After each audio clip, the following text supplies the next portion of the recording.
Көкжиектен жаңа ғана көтерілген күннің қызғылт шапағы кең далаға төгіліп, боз торғайдың үні тыныштықты бұзып тұрды. Ауыл сыртындағы өзеннің баяу сылдыры мен қорадағы малдың дауысы ерте оянған жұрттың тіршілігінен хабар беретін. Осы ауылдың шетіндегі ақ кірпіштен салынған шағын үйде 72 жастағы Сәлима әже жалғыз өзі таң намазын оқып болды. Жай намазын оқыптап бүктеп, қабырғадағы ескі суретке көз салды. Суретте өзі мен марқұм жары Қайырбек және 5 жасар ұлы Нұрдәулет күлімсіреп тұр. Әже суретке ұзақ қарап қалды. Қайырбек, бүгін сен кеткеніңе 30 жыл болды. Бірақ аманатымды орындадым. Жалғыз ұлымызды жеткіздім. Енді үйлендіріп, өз алдына отау етсем, арманым қалмайтын шығар. Дауысы дірілдеп шықты. Ол орнынан баяу тұрып, самаурынға от жақты. Бүгін ерекше күн еді. Бүгін оның жалғыз ұлы Нұрдәулет үйленіп, келін түсірмек. Түс ауа ауылдың іші думанға айналды. Көрші көлем, ағайын туыс жиналып, үлкен ақ шаңырақтың алды тойдың сәніне бөленді. Сәлима, құтты болсын, келінің қызындай болсын. Ұлыңның қызығын көр. Ақ жалуқты аналар құшақтап, ақ тілектерін жаудырып жатты. Сәлима әженің көзінен еріксіз жас шықты. Аумин. Алла сол күнге жеткізсін. Кешке қарай ақ көйлек киген, қыпша бел, ибалы жүзді Айсұлу босағаттады. Беташар аяқталдалған соң, ол иіліп келіп, Сәлима әженің қолын сүйді. Апа, енді сіз менің анамсыз. Бұл сөзді естігенде әженің жүрегі елжіреп кетті. Ол келіннің маңдайынан сүйіп, қызым, менің қызым бол. Мен сені ешқашан бөтен көрмеймін. Ауыл әйелдері де сүйсінді. Мына келіннің тәрбиесіне қарашы. Нағыз қазақтың қызы екен. Ал Нұрдәулет екі әйеліне қарап мәз болды. Ең бақытты адам мен шығармын. Алғашқы айлар ертегідей өтті. Айсұлу таңертең бәрінен бұрын тұрып, аула сыпыратын. Апа, сіз отырсаңызшы. Мен сиырды сауып келейін. Шайды өзім демдеймін. Дәріңізді іштіңіз бе?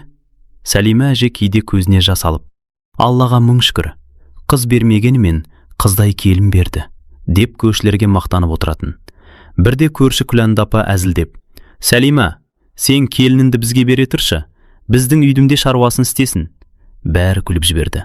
Айсұлу да күліп, апа қайда болса, мен сондамын деді. Ол кезде ешкім бұл сөздердің артында қандай тағдыр тұрғанын білген жоқ. Арада 6 ай өтті, күз түсті. Нұрдәулет аудан орталығындағы құрылыс компаниясына жұмысқа орналасты. Енді таңғы 7-де кетіп, түнде бірақ келетін болды.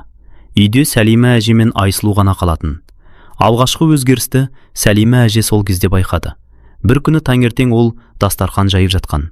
Айсұлу ас үйге кіріп келді де, қабағын түйіп, апа, енді ыдыстарды өз орнымен қойғанымыз дұрыс шығар.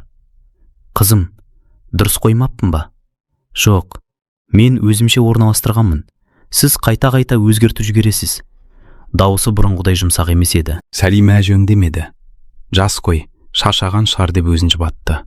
Бірақ бұл тек бастамасы еді. Келесі күні тағы бір жағдай болды. Әже аулада кірді жайып қойған. Айсұлу сыртқа атып шықты. Апа, я қызым, мен жаңа ғана жуып қойғанмын ғой, неге қолыңызды тигізесіз? Жел күшейіп кетті, ұшып кетпесін деп. Енді менің шаруама араласпай-ақ қойыңызшы.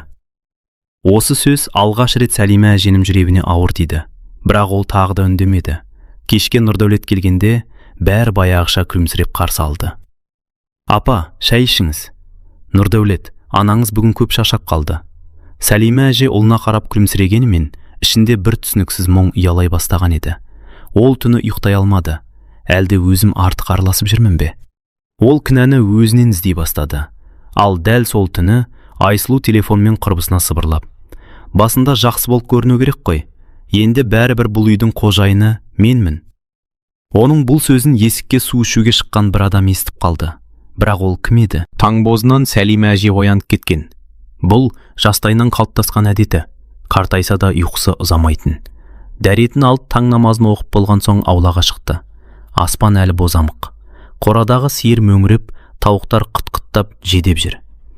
Әй жаратқан, бүгінгі күнімізді тыныш қыла көр, деп бетін сипады. Ол сыпырғышын алып, ауладағы жапырақтарды жинай бастады. Дәл сол кезде үйдің есігі ашылды.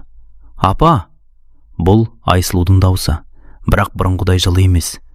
Таң атпай не істеп жүрсіз? Аула сыпырып жатырмын, қызым. Мен кеше ғана сыпырғанмын ғой. Жел тұрып.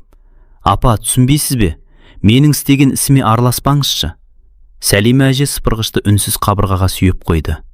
Жарайды, қызым. Нұрдәулет таңғы асын ішіп отырып, анашым, бүгін ертерек қайтамын. Кешке бәріміз бірге шай ішеміз. Жарайды, балам. Айсұлу, анама қарасып жүр. Ой, не айтып тұрсыз? Анам ғой. Осы сөзді естіген Сәлима әже келініне риза болып қарады.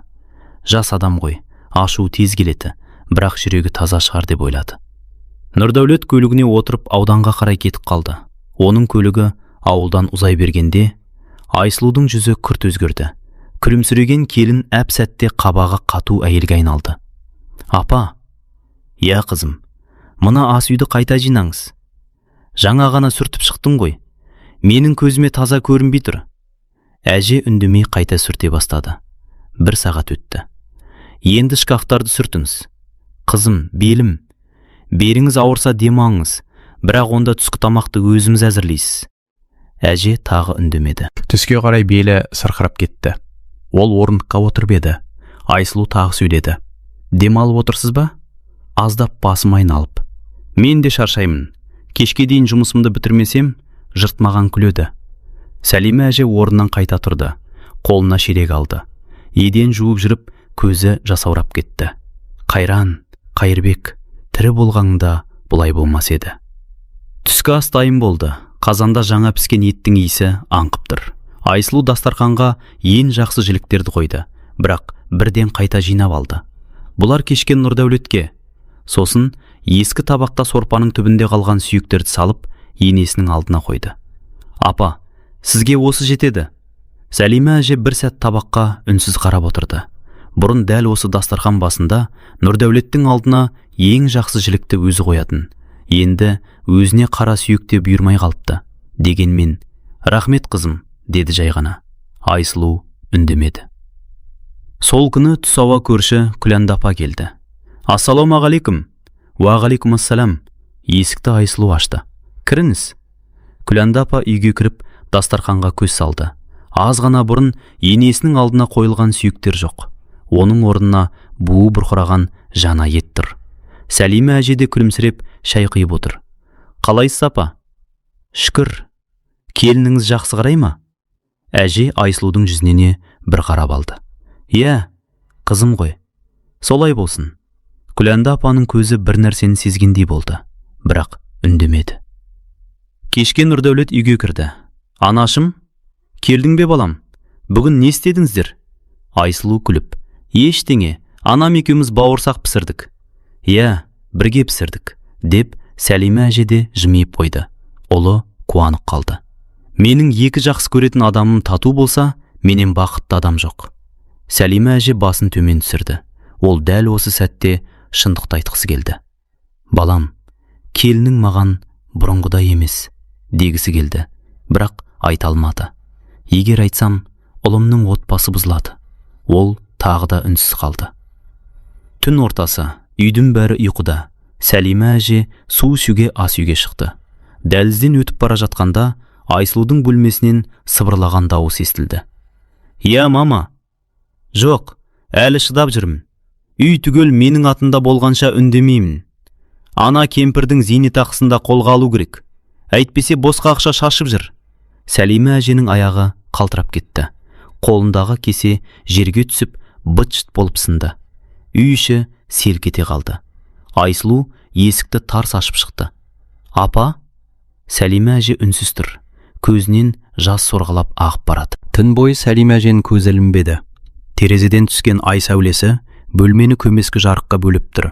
Қабырғадағы сағаттың тықылы ғана тыныштықты бұзады. Жоқ, мен қате естіген шығармын. Өзін өзі жұбатқысы келді. Айсұлу жаман қыз емес. Біреудің сөзіне еріп жүрген шығар. Ол бәрібір келінін ақтағысы келді. Өйткені қазақтың аналары сондай. Өзіне жасалған жамандықты кешірсе де, баласының шаңырағы шайқалғанын қаламайды. Таң атты. Нұрдәулет жұмысына дайындалып жатты. Анашым, түсіңіз сынық қой, ауырып тұрсыз ба? Жоқ, балам, тек ұйқым қанбады. Кешке дәрігерге апарайын.